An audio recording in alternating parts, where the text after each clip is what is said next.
What's up and welcome to the channel. My name is Headshot and thank you for joining us today. I'm going to tell you the best Harley for your first Harley and ones to stay away from, in my opinion, of course. And I'm going to cover seasoned riders and new riders alike and just tell you which class of bikes I think is the best Harley for your first Harley. Before we get started, I'd like everybody that at least likes the video to subscribe to the channel. I would like everybody that views the video to subscribe, but I know that's asking a lot. But I want to try to hit 10,000 by June, which will be our 1-year anniversary, which would be amazing. So I'm going to do my part. I'm going to continue to upload and produce awesome videos. So all you got to do is hit that little subscribe button and we will be good to go. Thank you for watching. So let's go and get started with what Harley is known for: touring bikes, street glides and road glides and ultras. Bikes like these, Harley, like I said, they're known for these bikes. Radios and setup for passengers, saddlebags so you carry a lot of storage and you do overnight trips. Great for touring, obviously, hence the name. Great for wind deflection and all kinds of stuff. Power out of the 114, the 117s if you go with the CVOs. Unbelievable. Gas mileage is great because you got a nice big 6-gallon tank in front of you. Ultimate comfort bikes, okay? Pretty pricey, but they're very comfortable bikes, and I love this class. I think it's an awesome class, to be honest with you, with plenty of power and things like that. And then you have the Softail models right below those. So everything from, let's say, your street bobs up to the Heritage, which is almost pretty much geared at touring too.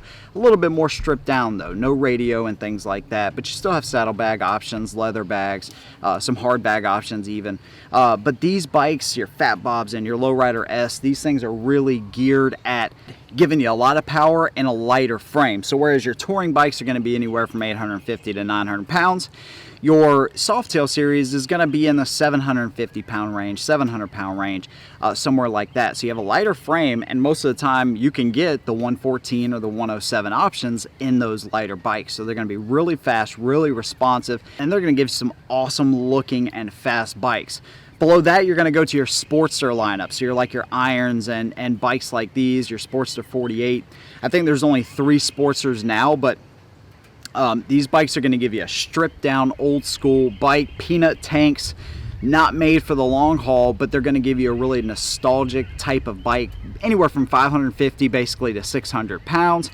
You have the option to add saddlebags and swing arm bags and things like that, but these are your basic stripped down Harley Davidson bikes that kind of go back to the old school days when bikes were very simple and they didn't have all this electronic stuff. Now of course you can get them with ABS and things like that, but stripped down, light, not necessarily made for a passenger. Where the Softails, you can absolutely have a passenger, and most of them come with somewhat of a passenger seat.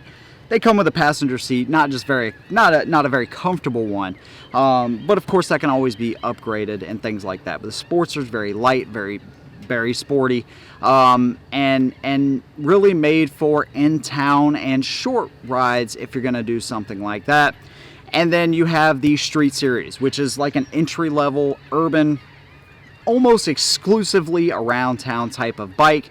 You can do some overnights and things like that, but it's going to be really tough. The engines in them, 750 or 500. The 500s are actually what they used in the classes for the Harley Davidson motorcycle classes. So very stripped down, very basic. And then there's going to be some in-between bikes, so like the Pan America coming out, and Harley also has a sport bike coming out. So there's going to be some odds and ends like that. But those are the main 4 classes of Harleys. So one thing I want to talk about is riding position and seat height. So these are 2 pretty big things. The Iron has a more forward riding position, so your arms are going to be more outstretched, whereas the Street Glide is going to be a little bit more natural. The bars come back just far enough to you. They're not swept back by any means, but the seating position is pretty good. I'm pretty much sitting in a straight up position, maybe a little bit of a hunch, but nothing terrible. The Iron was just kind of uncomfortable in that regard. It wasn't too far forward, and keep in mind you can fix this with handlebars and all that kind of stuff. But I also have the forward controls, and if you're a new rider, forward controls is going to seem probably pretty awkward, especially if you're coming from like dirt bikes and stuff, but I'm telling you, it is so much more comfortable. If you can get used to it, do it, because forward controls is where it's at. Mid controls, there's nothing wrong with it, but it's just not as comfortable, I don't think. So, there's all kinds of adjustments and things like that you can do. Seat height, I'm 5'7", 5'8" on a good day. And the Street Glide, I can almost flat foot the bike. Not entirely. I think if it was about an inch lower, I could actually flat foot completely. But the iron, I could flat foot no problem. And most of the Softails, I can actually flat foot no problem too. The Ultra, it's about the same as the Street Glide. But riding position is going to vary from bike to bike. So this is where it's on you to kind of go into a Harley dealership and ask them to sit on the bikes. If they don't let you sit on the bikes, don't buy a bike from them, because you have to be able to sit on it and make sure you're comfortable with it. But it's going to vary from bike to bike. Some are going to be more aggressive than others. Personally, I like the Street Glide position. I like the Heritage position. I really don't even mind like the Fat Bob. I really like the lowrider seating position, but I don't like the Fat Bob. It's a little bit more hunched over type of feeling, so I'd probably change the bars if I were to get a bike like that. I like them where they come a little bit more towards me and I'm sitting a little bit more upright as opposed to being hunched over. But like I said, this is going to be something that you're going to have to go in and sit on some of these bikes and see what fits you best.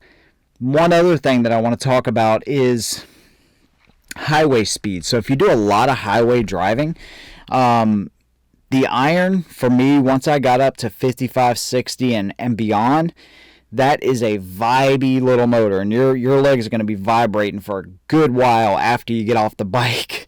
And some people that doesn't bother them, but it doesn't.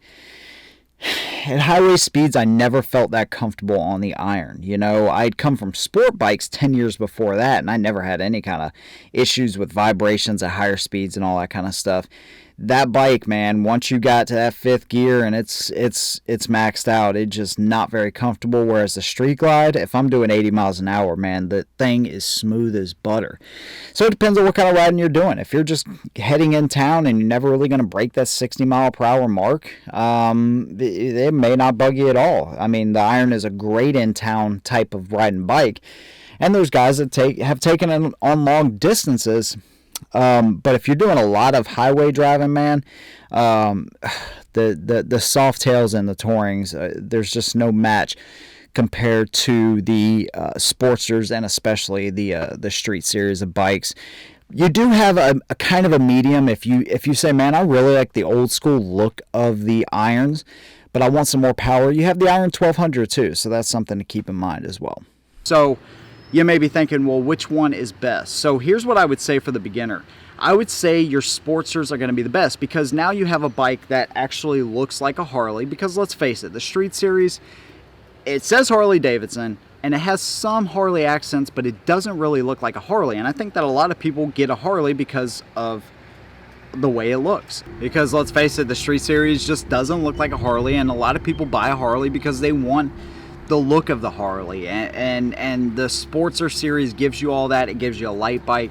A lot of the times you can buy these new for under $10,000, and that gives you a really solid platform to build on.